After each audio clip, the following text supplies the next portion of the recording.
Chapter 3 बेरहमी। अर्क के ऐसे अचानक किस करने पर वेदा बुरी तरह से चौंक गई थी। वेदा को अर्क के ऐसा करने का बिल्कुल भी उम्मीद नहीं था। वो हैरान थी कि अभी तो अर्क कह रहा था कि वो उससे नफरत करता है, फिर वो इस तरह से उसे किस क्यों कर रहा है। एक पल के लिए उसका माइंड पूरी तरह से ब्लैंक हो गया था, पर उसकी आंखों के कोने से अभी भी आंसू गिर रहे थे। वही अर्क बड़ी ही बेरहमी के साथ उसके होठों पर किस किए जा रहा था। वेदा को कुछ सेकंड बाद अपने होठों पर दर्द महसूस हुआ। वो अर्क को दूर करने लगी, लेकिन अर्क ने उसके दोनों हाथों को कसकर पकड़ के बेड पर पुश कर दिया और अब वो अपने दांतों के बीच उसके होठों को दबाकर तेजी से उसके होठों पर बाइट करने लगा, जिससे वेदा को अब और भी ज्यादा दर्द महसूस हो रहा था और उसकी आंखों से आंसू तेजी से गिरने लगे थे। कुछ देर बाद जब अर्क को एहसास हुआ कि वेदा सांस नहीं ले पा रही है, तो वो एकदम से वेदा के लोअर लिप्स को अपने दांतों के बीच फंसाकर तेज से बाइट किया और एक झटके में उसे बेड पर धकेलकर उससे दूर हो गया। अर्क के ऐसा करते ही वेदा के मुंह से एक दर्द भरी आह निकल गई। वही अर्क जिसके होठों पर वेदा के होठों से निकला ब्लड लगा हुआ था, वो उन्हें बड़े ही बेरुखी के साथ अपने हाथों से साफ किया। वो वेदा की तरफ गुस्से भरी निगाहों से देखते हुए बोला, यह मत सोचना तू कि मुझे तुझसे प्यार है। अब तो तू इस गलतफहमी में तो बिल्कुल भी मत रहना। ये तो सिर्फ अर्क दीवान के रिवेंज लेने का स्टाइल कुछ अलग है। इतना कहते हुए अर्क एक नज़र वेदा के चेहरे की तरफ देखा। वेदा के चेहरे पर इस वक्त दर्द के भाव साफ दिखाई दे रहे थे। उसकी आंखों से तेजी से आंसू गिर रहे थे। ना जाने क्यों अर्क से वेदा के आंसू बर्दाश्त नहीं हुए। वो एकदम से पीछे मुड़ गया और वहां से सीधे वॉशरूम में चला गया। एक तेज आवाज के साथ वॉशरूम का डोर बंद हुआ। वेदा अपने नम आंखों से वॉशरूम की डोर की तरफ देखते हुए बोली, मुझे नहीं पता था अर्क कि तुम्हारे मन में मेरे लिए इतनी नफरत भरी हुई है। मुझे तो यकीन ही नहीं होता कि तुम वही हो जो मुझे बचपन से प्रोटेक्ट करते आए हो। हर प्रॉब्लम से मुझे बचाया है, मेरी खुशी के लिए सब कुछ किया है।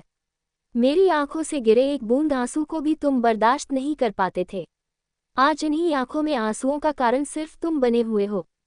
क्यों, क्या गलती है मेरी? ऐसा भी मैंने क्या कर दिया तुम उस गलती की सजा मुझे दे रहे हो, जो गलती मैंने की ही नहीं?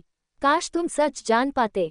ये कहते हुए वेदा धीरे से उठी और अपने आंखों से बह रहे आंसुओं को साफ करते हुए बेड पर से नीचे उतर गई। वो धीमे कदमों के साथ चलते हुए चेंजिंग रूम की तरफ गई, क्योंकि उसका लहंगा इतना भारी था कि उसे चला नहीं जा रहा था और अब वो इस लहंगे में ज़्यादा देर तक नहीं रह पा रही थी।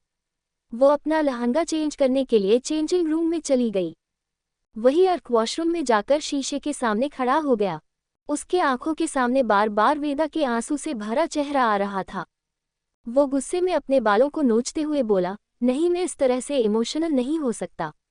मुझे खुद पर कंट्रोल करना होगा, क्योंकि ये वो लड़की नहीं है जिसे मैं जानता हूँ, जो मेरी बहुत ही प्यारी है स्वीट सी फ्रेंड थी, जिसके कारण मैं अपनी मोहब्बत को खो दिया। वरना आज मेरी मोहब्बत मेरे साथ होती। वो अब इस दुनिया में नहीं रही, सिर्फ और सिर्फ तेरे कारण। वेदा, ये तूने बिल्कुल भी ठीक नहीं किया। इसके लिए मैं तुझे कभी भी माफ नहीं करूंगा, कभी भी नहीं। ये कहते हुए अर्क का चेहरा गुस्से से डाक हो गया। कुछ देर बाद वेदा एक सिंपल सा पिंक कलर का टी शर्ट और पैजामा पहनकर रूम में आई तो उसकी नज़र बेड पर गई, जहां पर अर्क आराम से सो रहा था।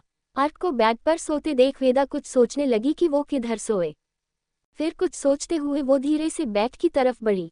अर्क, जिसने अपनी आंखें बंद कर रखी थी, वो अपने बंद आंखों के साथ ही तेज आवाज में बोला, बेड पर सोने की कोशिश भी मत करना। तेरी जगह तो मेरे रूम में रहने की भी नहीं है, पर मैं कोई भी तमाशा करके अपने पेरेंट्स को दुखी नहीं करना चाहता, इसलिए चुपचाप जाकर सोफे पर सो जा तू। वेदा अर्क की बात सुन बिना कुछ बोले चुपचाप वहां से सोफे की तरफ बढ़ गई। वो सोफे पर जाकर लेट गई और उसकी आंखें एक बार फिर से नाम हो गई।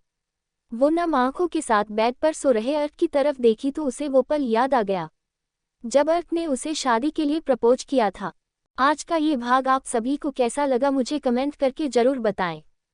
इसके साथ साथ मेरे चैनल को लाइक और सब्सक्राइब करना भूलें।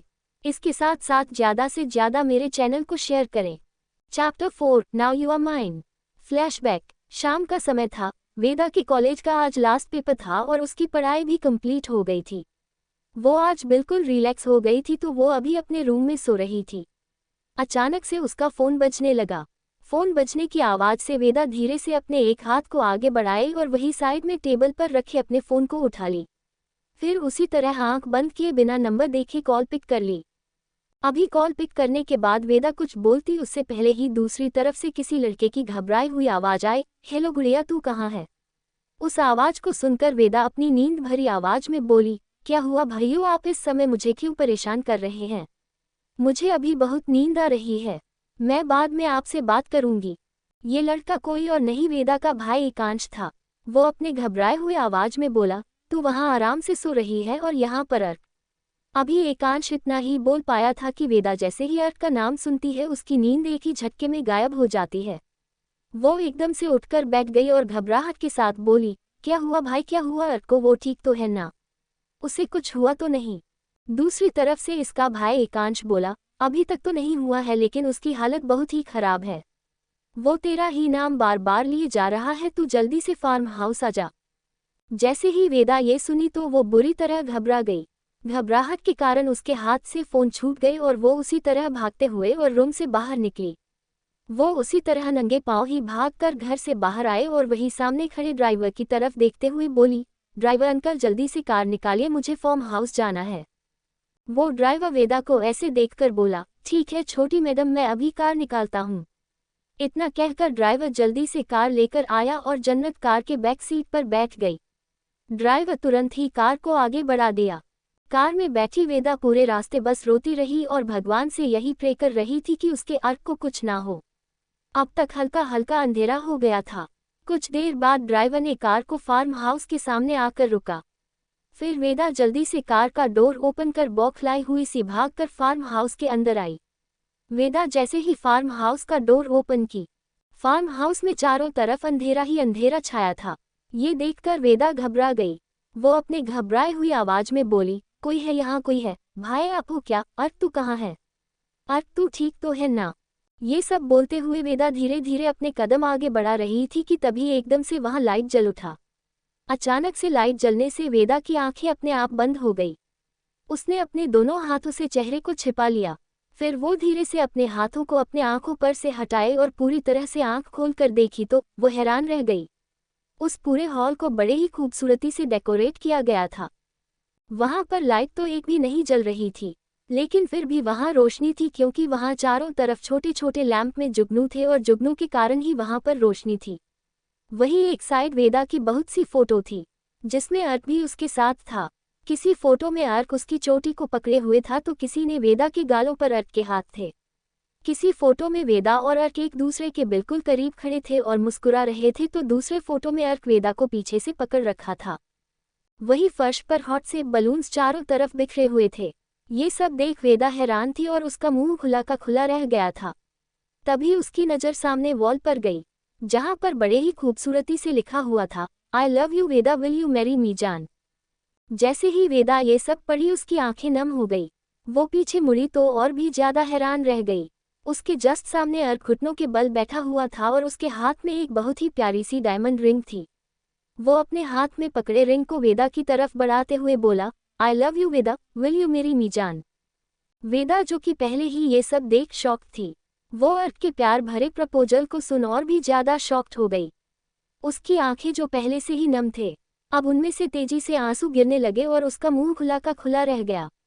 वो इस वक्त इतनी ज्यादा हैरान थी कि वो कुछ भी रिएक्ट नहीं कर पा रही थी।